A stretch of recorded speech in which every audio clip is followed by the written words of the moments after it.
Bonjour à tous. Alors aujourd'hui je voudrais aborder un sujet qui concerne en fait nos émotions, comment les comprendre et surtout nous expliquer un petit peu parfois nos réactions démesurées.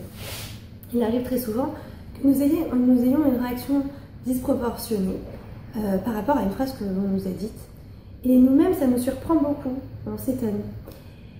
Pourquoi ça se passerait comme ça? En fait, il faut comprendre une chose, on a tous et toutes des blessures émotionnelles. La différence avec le physique, c'est que quand nous avons une blessure au niveau physique, on va tout de suite aller chez le docteur faire ce qu'il faut parce que ça se voit à l'œil nu. Mais quand c'est à l'intérieur de nous, quand ça se passe au niveau de notre mental, personne ne peut en avoir conscience si ce n'est nous-mêmes. Alors s'il y a notre entourage, en voyant nos réactions peut-être démesurées, en voyant une grande nervosité, eux-mêmes vont subir un petit peu nos réactions, donc peuvent s'en rendre compte. Mais la seule personne qui peut vraiment nous aider, c'est nous-mêmes. Donc à nous, en fait, de comprendre ce qui se passe à l'intérieur de nous pour justement se sentir mieux et avoir une meilleure communication avec notre entourage et avec notre conjoint, s'il y en a un. Donc, ce qui est important à comprendre, c'est que depuis qu'on est enfant, on a vécu énormément de choses. Que ce soit dans notre milieu familial, que ce soit dans le milieu de l'école, du GAN, ainsi de suite, au collège, au lycée, on a vécu énormément de choses. Mais parfois, depuis que l'on est petit, nous n'avons pas appris à exprimer nos émotions, à les verbaliser. Et du fait que l'on n'a pas appris à faire cela, il y a énormément de choses qui se sont accumulées. Si par exemple on nous a critiqué dans notre enfance, on peut avoir gardé cette image de nous. C'est-à-dire c'est comme une étiquette qui nous colle à la peau et on n'arrive plus à s'en défaire, mais on n'en a même pas conscience.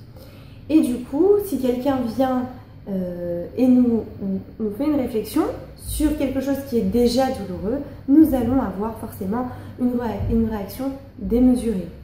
Un petit peu comme, pour prendre l'exemple du physique, si nous avions une blessure et que nous n'avons pas voulu aller soigner, nous avons un petit peu traîné, et ce pendant quelques années.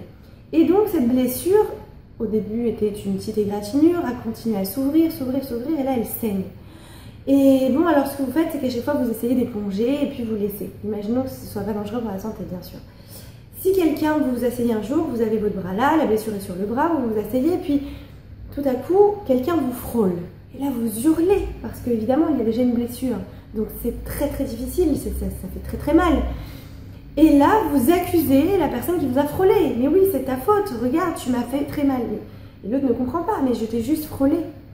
Et en fait, ce qui se passe, c'est que nous avions une blessure. Alors quand c'est physique, encore une fois, vous pouvez dire « Ah oui, effectivement, j'avais une blessure, tu m'as juste frôlé. » Mais quand c'est moral, vous ne pouvez pas dire la même chose puisque vous n'aviez peut-être pas conscience que vous aviez déjà mal et que vous aviez déjà une douleur. Donc on peut très vite tomber dans la culpabilisation de l'autre et se dire « C'est de sa faute ».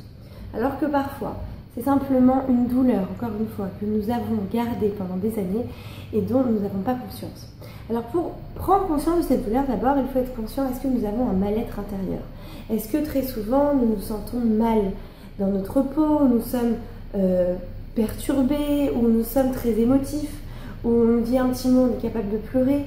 S'il y a ce genre de réaction, ça signifie qu'effectivement, il y a une douleur à traiter à l'intérieur de nous. Ça peut venir d'énormément d'éléments et chacun a son histoire. Mais il est une chose évidente, nous sommes tous des humains et nous avons tous une sensibilité.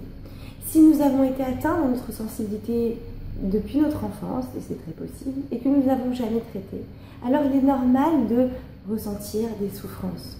Encore une fois, pour que ces souffrances s'en aillent, il suffit simplement de les évacuer, de les exprimer et ensuite de les traiter. Un petit peu comme physiquement, on dirait enlever de la plaie, enlever le pus, nettoyer la plaie et ensuite l'aider à cicatriser en la refermant.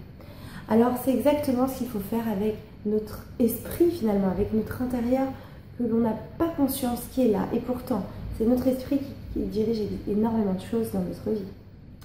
Donc très bientôt, je vous ferai des vidéos là-dessus aussi. Comment guérir notre esprit de toutes ces blessures émotionnelles. À très bientôt.